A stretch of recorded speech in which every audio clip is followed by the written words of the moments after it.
Bonjour tout le monde, c'est Madame Benson encore avec vous aujourd'hui pour faire une courte leçon de grammaire. Ça ne devrait pas durer plus long que 10 à 15 minutes maximum. Donc, j'espère que vous êtes confortable et que vous pouvez bien écouter pendant quelques moments. Comme vous voyez sur l'écran devant vous, je vais vous introduire à ce qu'on appelle les phrases conditionnelles. Et voilà la définition en bleu que vous voyez en dessous.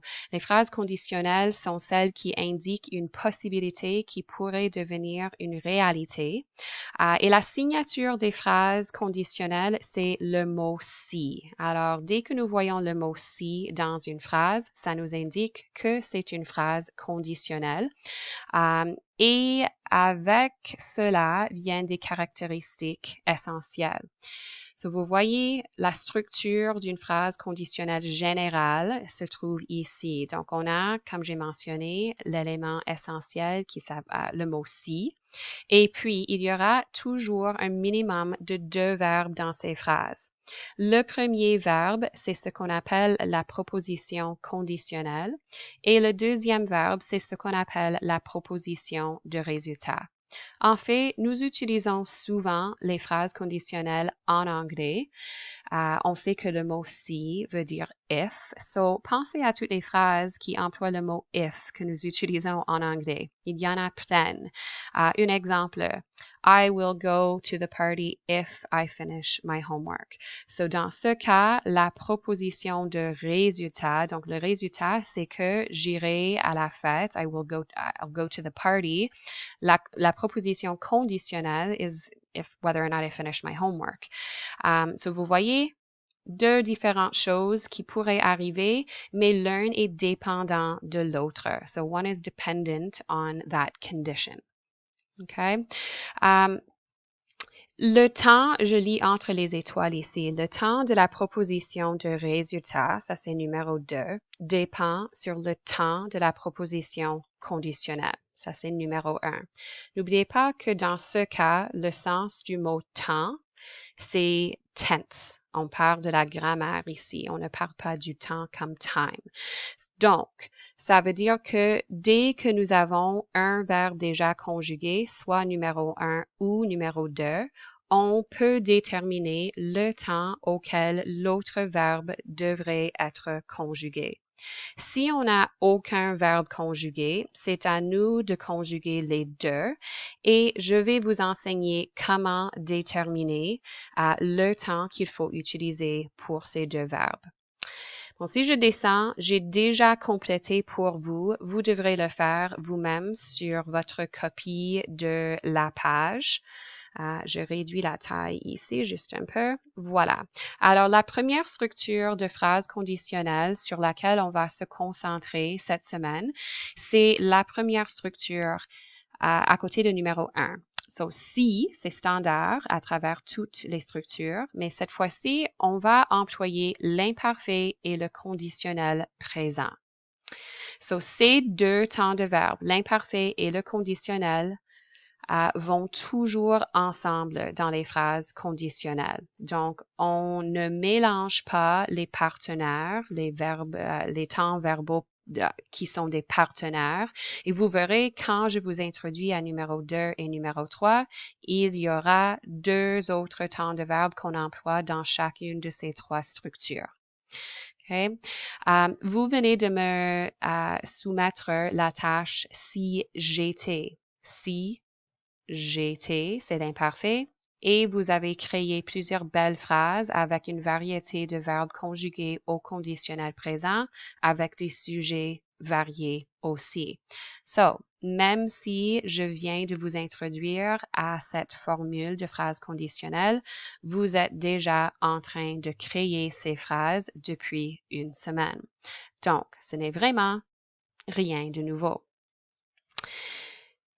Je vais passer à la deuxième page. On va pratiquer. Je vous ai donné un exercice à faire.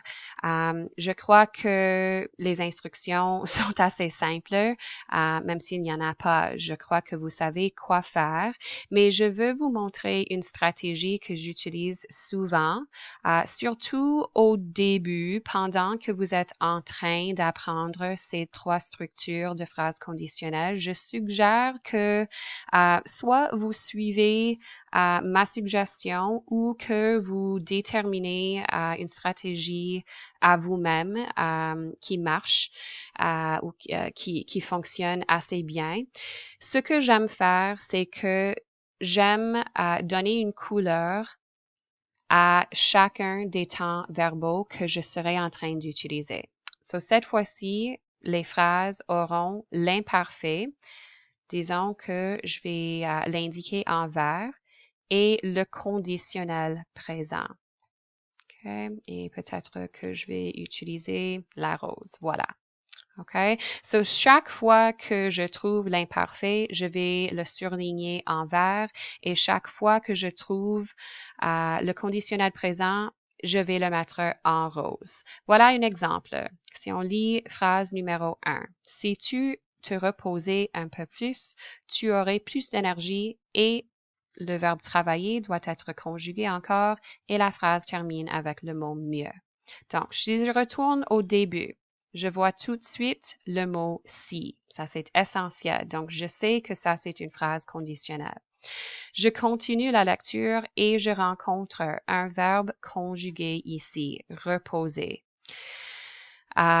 Je sais, basé sur la terminaison et la conjugaison ici, que j'ai un verbe qui est conjugué à l'imparfait. Donc, je vais le surligner en vert.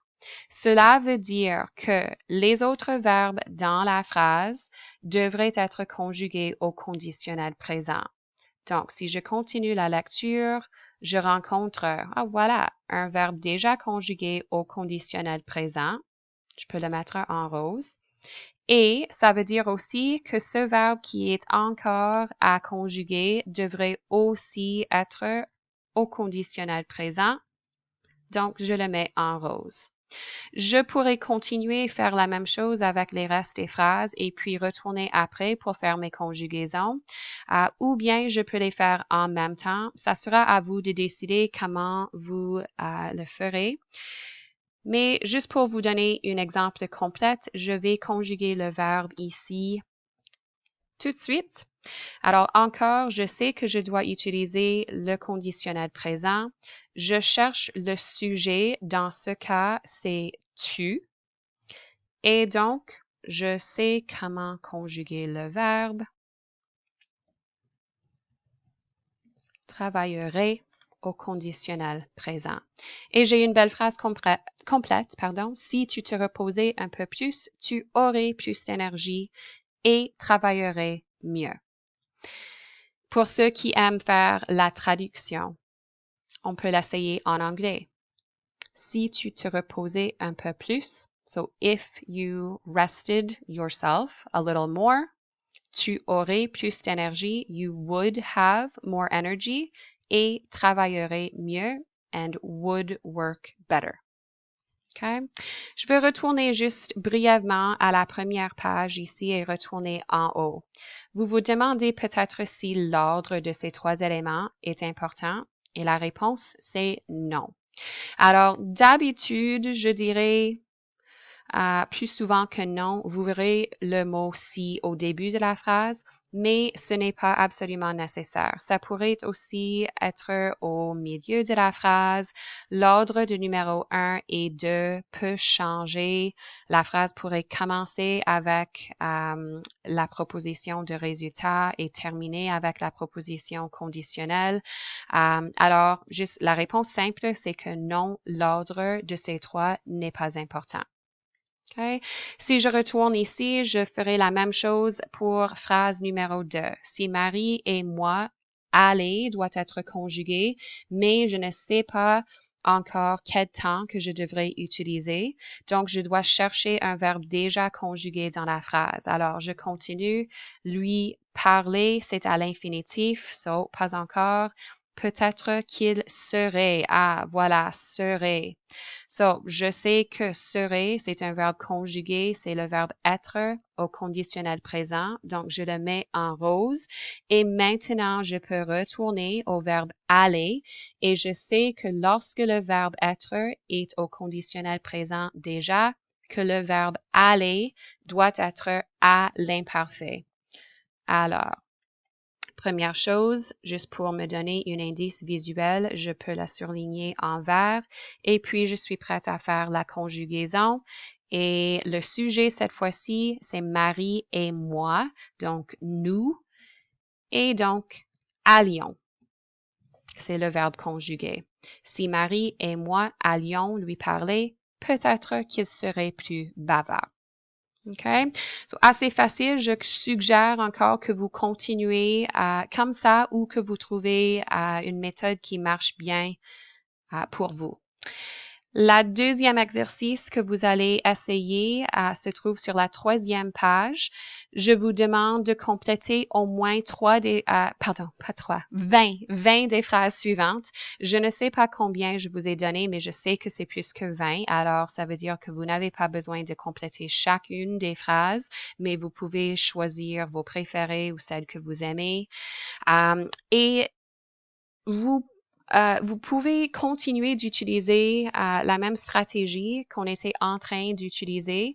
Donc, si je regarde la première, si j'étais millionnaire, voilà, on a un verbe à l'imparfait, je pourrais le mettre en vert. Et cette fois, comme ça, je sais que la terminaison de la phrase que j'ajoute ici doit contenir un verbe conjugué au conditionnel présent. OK? Sautons, je vais trouver une phrase un peu différente. Voilà, je ferai, ça c'est le conditionnel présent, donc je le mettrai en rose. Et je sais que je dois donc terminer la phrase avec une idée qui contienne un verbe conjugué à l'imparfait. Okay?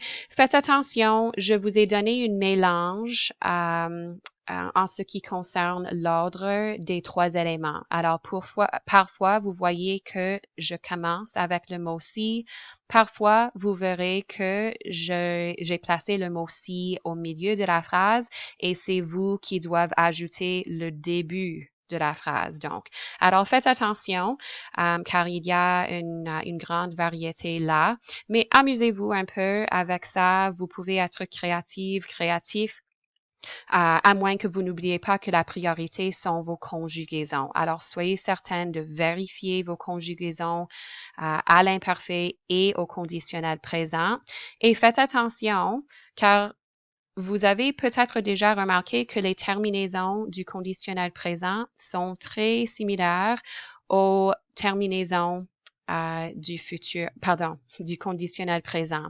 Voilà un bon exemple. J'étais, ça termine AIS. Je ferai, ça termine AIS aussi. Alors, il faut vraiment faire attention à les racines des verbes, le début aussi, pas seulement les terminaisons. OK? J'espère que c'est assez clair. Je crois que c'est toute l'information que je voulais vous donner. Alors, j'ai hâte de voir les phrases que vous créez. Mais si jamais vous avez des questions, vous savez que vous pouvez toujours m'envoyer un courriel ou bien afficher vos questions en forme de commentaires à Google Classroom et je les répondrai aussi vite que possible. OK? Bonne chance et bonne journée tout le monde.